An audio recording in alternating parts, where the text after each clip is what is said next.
चमकौली नाम के एक छोटे से गांव में एक बहुत ही सुंदर बाग था, लेकिन कोई भी गांव वाला उस सुंदर बाग में जाने से डरा करता था। उनका मानना था कि अक्सर बाग के उस पार वाली गुफा के अंदर से किसी जिन्न की आवाजें आती हैं, जो आते जाते लोगों को आवाजें देता है, जिससे गांव वाले बहुत डरा करते थे। उसी गांव में धन्नू नाम का व्यक्ति रहता था, जो एक व्यापारी था। उसकी 2 बेटियां थीं, रीमा और सीमा। उन दोनों को रंग बिरंगे फूलों का बहुत शौक था। बहुत दिन हो गए हैं, चलो आज हम गांव के बाग में चलते हैं। न जाने क्यों हमें बाबूजी उस बाग में जाने से मना करते हैं। इस पूरे गांव में एक वही जगह है जहाँ कितने सुंदर सुंदर फूल होते हैं। हाँ सीमा, वो बाग सच में बहुत सुंदर है। उस बाग में बहुत सुंदर सुंदर फूल होते हैं, लेकिन बाबूजी हमें जाने नहीं देते। वो कहते हैं गांव के बाग के उस पार एक गुफा है जो बहुत ही भयानक है, हमारा जाना वहाँ सही नहीं होगा। अगर सच में वहाँ कोई जिन्न होता तो क्या गांव वालों के सामने नहीं आता? चलो ठीक है, हम दोनों कल ही बाग में जाएंगे। वहाँ हम दोनों सुबह चलेंगे, तब तुम खुद ही देख लेना। लेकिन बाबूजी हमें नहीं जाने देंगे सीमा। कल बाबूजी सुबह किसी काम से शहर जाएंगे, उनके जाते ही हम दोनों बाग में जाएंगे। रीमा अपना सिर हिलाती हुई ठीक है। इसके बाद दोनों बहनें अपने कमरे में जाकर सो जाती हैं। अगली सुबह। देखो मेरी प्यारी बेटियों, मैं किसी काम से शहर जा रहा हूँ। तुम दोनों अपना ख्याल रखना और उस बाग में फूल तोड़ने मत जाना। वो जगह अच्छी नहीं है, कोई भी गांव वाला वहाँ नहीं जाता। पता है ना, रांझा भी वहीं जाने से मारा गया था। हम दोनों बहनें उस बाग में नहीं जाएंगी। इसके बाद धन्नू वहाँ से चला जाता है। उसके जाते ही दोनों बहनें उस बाग की तरफ जाने लगती हैं।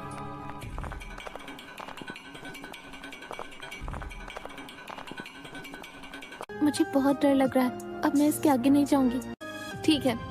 इसके बाद रीमा अकेले ही आगे चलती है।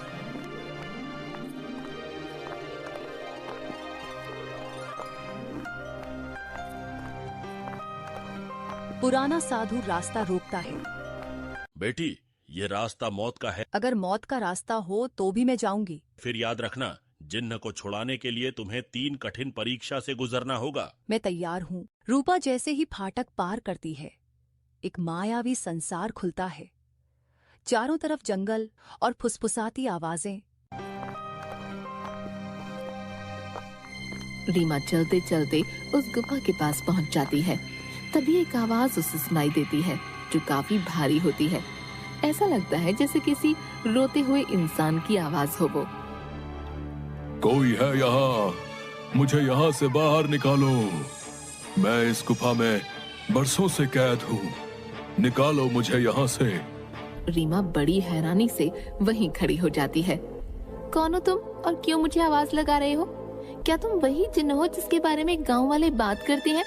क्या सच में तुम यहाँ इस गुफा में हो? हाँ, मैं जिन हूँ। मैं कई सालों से इसी गुफा में कैद हूँ। मेरी सहायता करो लड़की, मेरी बात मानो। मैं तुम्हें कोई नुकसान नहीं पहुंचाऊंगा। तुम मुझे इस गुफा से आजाद कर सकती हो। इसके बाद मैं यहाँ से हमेशा के लिए चला जाऊंगा। मेरी सहायता करो। क्या सच में हमेशा के लिए तुम यहाँ से चले जाओगे? मैं तुम्हारी सहायता जरूर करूंगी। तभी गुफा के दरवाजे खुलते हैं और रीमा उस गुफा के अंदर चली जाती है।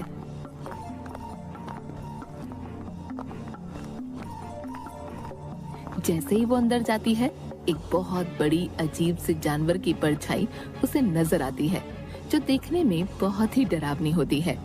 आओ लड़की, तुम्हारा जिन की इस गुफा में स्वागत है। मैं कई सालों से गुफा के बाहर आते जाते लोगों को आवाजें लगाता हूँ। सब गांव वाले डर कर भाग जाते हैं। कोई भी गांव वाला इस गुफा में आने की हिम्मत नहीं कर पाता। लेकिन तुम बहुत ही बहादुर लड़की हो, जो इस गुफा में अकेली चली आई हो। क्या तुम जिन्न हो? लेकिन तुम मुझे दिखाई क्यों नहीं दे रहे हो? क्या तुम किसी को दिखाई नहीं दे सकते हो? नहीं, मैं जिन नहीं हूँ लड़की। मैं उस जिन की परछाई हूँ। वो जिन तो इस गुफा के कैद खाने में बरसों से कैद है। वो बाहर नहीं आ सकता है। मैं उसकी परछाई हूँ। परछाई, तुम मुझे ये बताओ कि वो जिन इस गुफा में कैद क्यों है? क्या जिन्न के इस गुफा में रिहा होने का कोई मार्ग नहीं है?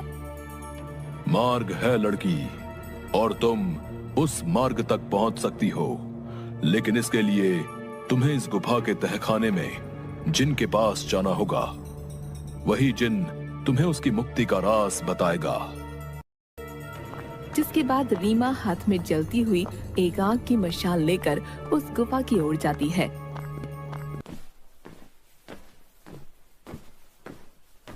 उसे उस जिन्न की आवाज आती है।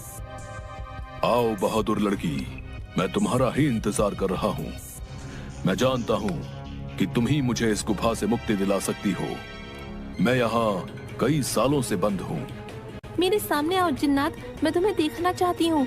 कि तभी अचानक से जिन्नात उसके सामने आता है, जो बहुत ही डरावना होता है। एक बहुत ही भयानक सा दिखने वाला, जिसके सिर पर एक लंबी चोटी होती है, जो काफी बड़ा होता है। उसे देखकर रीमा थोड़ा डर जाती है।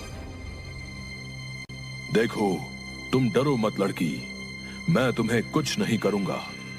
मैं जानता हूँ कि तुम मेरी मदद करने आई हो, लेकिन मेरी मदद करना इतना भी आसान नहीं है। तुम एक बार और सोच सकती हो। क्या तुम वाकई मेरी मदद करना चाहती हो? लेकिन मैं तुम्हारी मदद कैसे कर सकती हूँ, और तुम यहाँ कैद कैसे हुए? बताता हूँ। बहुत साल पहले इस गुफा में एक औरत रहती थी। वो बहुत गरीब थी। वो गुफा के बाहर वाले बाग से फल तोड़ा करती थी और उन्हें ही खाया करती थी। एक दिन उसने बाग के सारे फल तोड़ लिए और यहाँ इस गुफा में लेकर आ गई। उन्हीं फलों के बीच एक रहस्यमयी फल भी था, जो बहुत ही चमकदार था और जिस पर मेरी नजर थी। वो फल मेरी उम्र 100 साल और बढ़ा सकता, लेकिन मैं उस फल को तब तक नहीं छू सकता था जब तक कोई इंसान उस फल को उसके पेड़ से तोड़ ना ले। एक दिन वो औरत चमकदार फल को उसके पेड़ से तोड़कर इस गुफा में ले आई। जब मैंने देखा तो मैं उसके पीछे इसी गुफा में आ गया और मैंने उससे कहा कि हे औरत, तुम जो बाग से सबसे सुंदर और चमकदार फल तोड़कर लाई हो, वो मुझे दे दो। इसके बदले में तुम जो भी 2 इच्छाएं मांगोगी वो पूरी होंगी। ठीक है, मैं तुम्हें वो फल दे देती हूँ, लेकिन मेरी 2 इच्छा है। पहली ये कि तुम मुझे वरदान दो, आज से ये बाग मेरा होगा, और दूसरी ये कि तुम इस गुफा में ही कैद रहोगे, ताकि इस बाग में कोई भी तुम्हारे डर से ना आ सके, और हमेशा के लिए मैं ही इस बाग में राज करूं। वो औरत मुझे फल तो दे देती है। उस फल से मेरी उम्र तो 100 साल बढ़ गई, लेकिन उस औरत को दिए गए वरदान की वजह से मैं यहीं कैद हो गया। तब से ही मैं इस तहखाने में कैद हूँ। मैं आपको यहाँ से आजाद जरूर करवाऊंगी, लेकिन मुझे तुम्हें यहाँ से आजाद कराने के लिए करना क्या होगा? तुम्हें यहाँ से उस बाग में जाना होगा। वहाँ तुम्हें उस बाग में रहने वाली उसी औरत की झोपड़ी दिखेगी। तुम्हें उसकी झोपड़ी में जाना होगा। वहाँ से तुम्हें सबसे सुंदर और चमकदार फल लाना होगा। मेरी मुक्ति का राज उस फल में ही कैद है। ध्यान रखना बहादुर लड़की, उस औरत की झोपड़ी में कोई नहीं जा सकता है। जब वो सो रही होगी तुम्हें तब ही जाना होगा, लेकिन तुम्हें ये काम बड़ी होशियारी से करना होगा। अगर उस औरत को पता चल गया तो वो तुम्हें जिंदा नहीं छोड़ेगी। ठीक है जिन, मैं तुम्हारे लिए वो चमकदार फल जरूर लेकर आऊंगी। मैं तुम्हारा इंतजार करूंगा बहादुर लड़की। इसके बाद रीमा वहाँ से बाग में जाती है और उस औरत की झोपड़ी की ओर बढ़ने लगती है। रीमा देखती है कि उस औरत की झोपड़ी में कोई नहीं है। वो इधर उधर देखती है और उस झोपड़ी के अंदर चली जाती है। रीमा अंदर जाकर देखती है कि बहुत सारे फल उस औरत की झोपड़ी में रखे हैं। अरे ये तो कितने सारे फल हैं, लेकिन इन सब में कोई भी फल बहुत ज्यादा नहीं चमक रहा। तभी अचानक रीमा देखती है कि वही औरत अपनी झोपड़ी की तरफ आ रही है। ये देखते ही रीमा दरवाजे के पीछे छुप जाती है। वो औरत अपनी झोपड़ी में आती है और उसके हाथ में एक टोकरी होती है जिसमें बहुत सारे फल रखे होते हैं। वो अपनी टोकरी एक टेबल पर रख देती है और पास ही पड़ी चारपाई पर सो जाती है। ये देख थोड़ी देर बाद रीमा बाहर आती है और उन फलों की टोकरी में से सबसे चमकता फल देखती है। लगता है यही वो चमकदार फल है जिसके बारे में वो जिन बात कर रहा था। रुको लड़की, तुम मेरा ही जादुई फल लेकर कहाँ जा रही हो? मुझे मेरा फल वापस करो, वरना मैं तुम्हें यहाँ से नहीं जाने दूंगी। रीमा ये सुनकर डर जाती है। मुझे फल ले जाने दो काकी, मैं इस फल को उस जिन्न को देकर उसे उस गुफा से आजाद कराना चाहती हूँ, ताकि सारे गांव वाले बिना डरे यहाँ सकें। मुझे इस फल को लेकर जाने दो काकी। क्या कहा लड़की? तुम मेरी कई सालों की मेहनत पर पानी फेर देना चाहती हो? उस जिन्न के रिहा होते ही ये सब गांव वाले मुझे इस बाग से निकाल देंगे। नहीं नहीं, मैं ऐसा नहीं होने दूंगी। मुझे ये चमकदार फल वापस करो। ये सुनकर रीमा वहाँ से उस फल को लेकर भागने लगती है।